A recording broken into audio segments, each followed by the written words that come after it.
Doctor নিবাক হাই হাই অসম চৰকাৰ হাই হাই অসম চৰকাৰ হাই হাই আমাক ৰাস্তা লাগিবই আমাক ৰাস্তা লাগিবই অসম চৰকাৰ হাই হাই ডক্টৰ নিবাক হাই হাই ডক্টৰ নিবাক হাই হাই অসম চৰকাৰ হাই হাই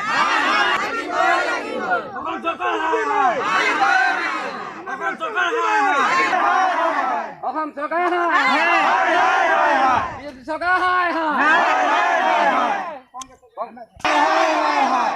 কংগ্ৰেছ চৰকাৰ হাই হাই আমাক ৰাস্তা লাগিবই আমাক ৰাস্তা লাগিবই গণতান্ত্ৰিক বিভাগ হাই হাই আমাক ৰাস্তা লাগিবই কংগ্ৰেছ চৰকাৰ মুৰ্দাবাদ মুৰ্দাবাদ বিজেপি মুৰ্দাবাদ আমাক ৰাস্তা লাগিবই আমাক ৰাস্তা লাগিবই বিজেপি মুৰ্দাবাদ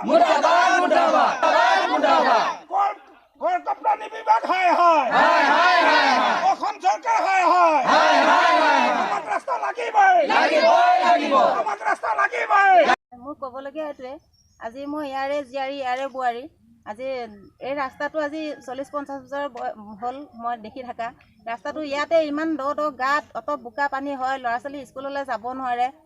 ইবাৰ চৰকাৰ আহিব, ইখন চৰকাৰ আহিব গুচি যায়, সিখন চৰকাৰ আহিব গুচি যায়। ৰাস্তাটো যে বেয়া হৈ আছে কোনেও চকু কাণ নিদিয়ে। গতিকে এতিয়া বৰ্তমান চলি থকা চৰকাৰক মোৰ ফালৰ পৰা এটাই অনুৰোধ, যাতে ৰাস্তাটো ভাল কৰি দিয়ক। সকলো যাতে ল'ৰা ছোৱালী বা ৰোগী সকলো যে সুবিধামতে নিবলৈ আহক, চিকিৎসা কৰি যেন ভাল কৰিব পাৰে বা গাড়ী মটৰ অহা যোৱা কৰিবলৈ আমাৰ সুবিধা হওক, তাকে ক'বলৈ মোৰ ফালৰ পৰা অনুৰোধ। আৰু গাঁৱৰ সকলো মানুহ দেখিছে এই বোকাই পানীয়ে কেনেকুৱা হৈ আছে। ৰাস্তাটো এনেকৈ অৱস্থা, আমাৰ এজাক বৰষুণ দিলেই আমি ৰাস্তালৈ ওলাব নোৱাৰোঁ, ল'ৰা ছোৱালী স্কুললৈ পঠাব নোৱাৰোঁ। গতিকে চৰকাৰৰ ওচৰত মোৰ এটাই অনুৰোধ, ৰাস্তাটো যেন অতি সোনকালে ভাল কৰি দিয়ে। এয়াই মোৰ কাৰণ কি এই চৰকাৰ বহুত আহি আছে গৈ আছে, গতিকে এই ৰাস্তাটো আমাৰ আজি যমুনামুখ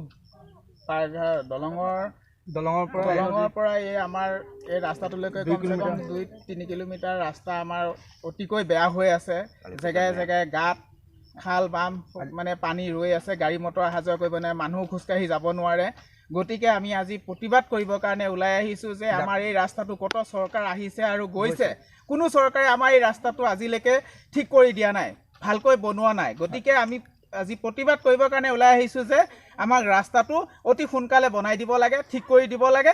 সেইকাৰণে আমি আহিছোঁ যে য'ত যেনেকৈ গাঁত গুতলি আছে তাত আমি মাছ ধৰিম আৰু চৰকাৰক দেখুৱাবৰ কাৰণেহে ধান ৰুম, মাছ ধৰিম, কিবা কৰিম এইবুলি ওলাই আহিছোঁ। কিন্তু আমাৰ মাছ ধৰাৰ লক্ষ্য নহয়, আমি প্ৰতিবাদৰ কাৰণে চৰকাৰৰ ওচৰত দৃষ্টিগোচৰ দেখুৱাবৰ কাৰণেহে আমি এইটো কৰিবৰ কাৰণে ওলাই আহিছোঁ।